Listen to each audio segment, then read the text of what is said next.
शांति। 23 सितंबर 2024 की साकार मुरली से होमवर्क।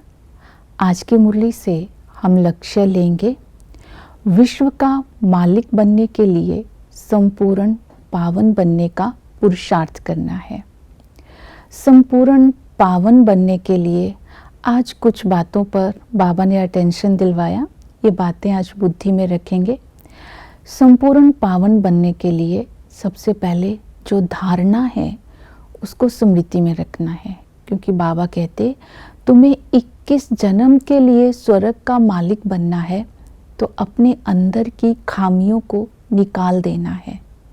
खामियां जैसे किसी से ईर्ष्या आदि नहीं करनी है, अपने अंदर किसी प्रकार का अहंकार नहीं रखना है, किसी प्रकार की हिंसा नहीं करनी है। हिंसा, अगर हम किसी के लिए दुख देने का संकल्प भी करते हैं, ये भी हिंसा है।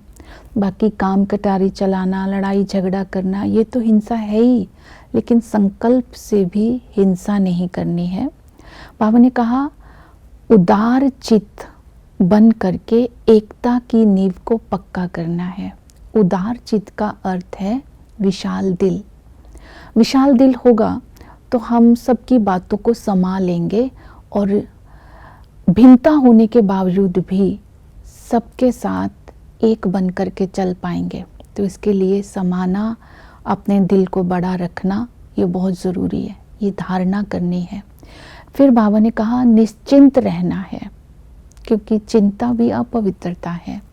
निश्चिंत रहने के लिए बाबा ने कहा सदा ही इस खुशी व बेहद के नशे में रहना है कि मैं श्रेष्ठ अधिकारी आत्मा हूँ।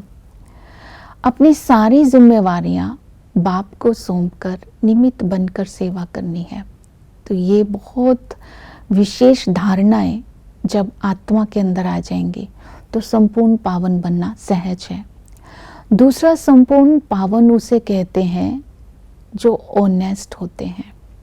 तो बाबा ने कहा जो ऑनेस्ट फूल होते हैं उसकी विशेषताएं आज अपने अंदर चेक करेंगे, मेरे अंदर इनमें से कितनी आई हैं। पहली विशेषता है एन ऑनेस्ट जो फूल होते हैं वो कभी भी माया के वश नहीं होते हैं। दूसरी विशेषता है लास्ट में आते भी फर्स्ट जाने का पुरुषार्थ करते हैं, अर्थात आगे जाने का पुरुषार्थ करते हैं। दूसरों के अवगुणों को नहीं देखते हैं, ना ही वर्णन करते हैं, और अपने अवगुणों को निकालने का पुरुषार्थ में लगे रहते हैं। और ऐसे जो ऑनेस्ट फूल होते हैं वो किसी के साथ खिटखिट नहीं करते हैं, किसी के साथ ईर्ष्या नहीं होती है। ये ऑनेस्ट की डेफिनेशन है, परिभाषा है, विशेषता है। इसको अपने अंदर चेक करना है। संपूर्ण पावन बनना है तो याद में भी रहना है। बाबा ने कहा मुझे याद करना है, लेकिन मैं जो हूँ, जैसा हूँ, मुझे एक्यूरेट जान करके जो याद करते हैं उनको खुशी रहती है। बाबा जो है, अर्थात बाबा सुप्रीम रूहानी रूह है, जैसा है। बाबा इस समय नई दुनिया का स्थापक है, त्रिमूर्ति शिव है, परमधाम निवासी है। उनका जन्म दिव्य और अलौकिक है। तो ये जैसा है में बाबा की सारी विशेषताएं आ जाती है। तो बाबा के साथ संबंधों से याद करना सहज हो जाता है।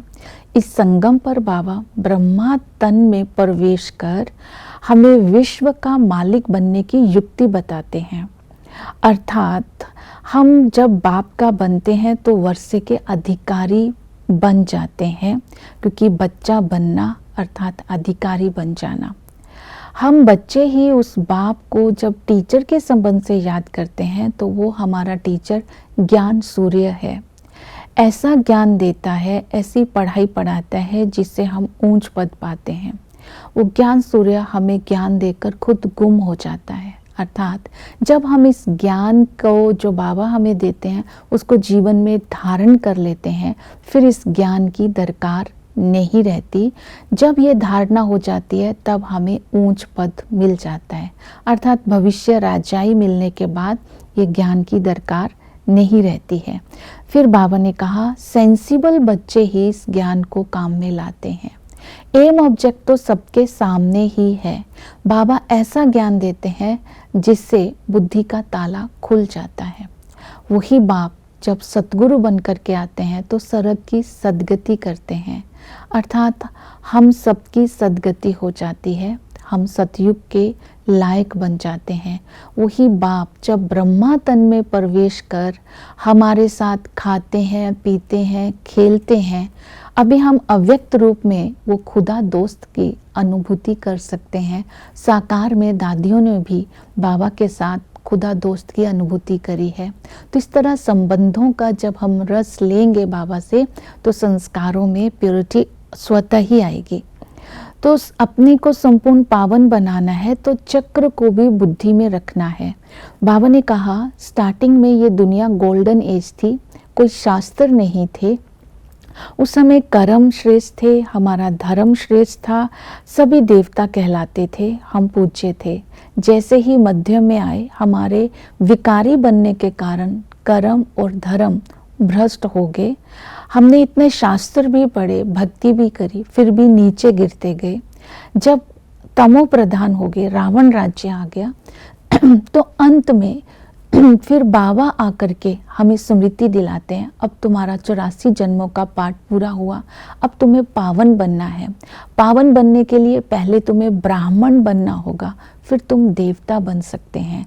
तो अपने अंदर ब्राह्मण जन्म की विशेषताएं, मरजीवा जन्म की विशेषताओं का चिंतन करेंगे, मेरे अंदर कहाँ तक है। फिर अगर संपूर्ण पावन बनना है तो अपने को सेवा में बिजी रखना है, क्योंकि बाबा ने बहुत सारा ज्ञान का कुबेर का खजाना दिया है। इस कुबेर के खजाने को जब हम दान देते हैं, दूसरे को देते हैं, तो ये बुद्धि में रहना चाहिए बाबा बाबा, बाबा ने ये ज्ञान दिया है। बाबा बाबा जब बुद्धि में चलता है तो दूसरे को भी समझ में आता है। ये हमें ज्ञान समझाना है कि कृष्ण को बाबा नहीं कहते हैं, कृष्ण को देवता धर्म का स्थापक नहीं कहते हैं, कृष्ण गीता ज्ञान दाता नहीं है, कृष्ण को पिता नहीं कह सकते हैं। इस तरह शिव बाबा ही गीता ज्ञान देते हैं। शिव बाबा ब्रह्मा तन के द्वारा ज्ञान देते हैं तो बाप दादा कहते हैं। शिव बाबा ही हमें पूरे सृष्टि चक्र का ज्ञान देते हैं। तो इस तरह बाबा ही देवता धर्म की स्थापना करते हैं। तो इस विषय पर समझाना है। तो इस तरह ज्ञान योग धारणा सेवा में बिजी जब रहेंगे तब हम संपूर्ण पावन बनते जाएंगे। ओम शांति।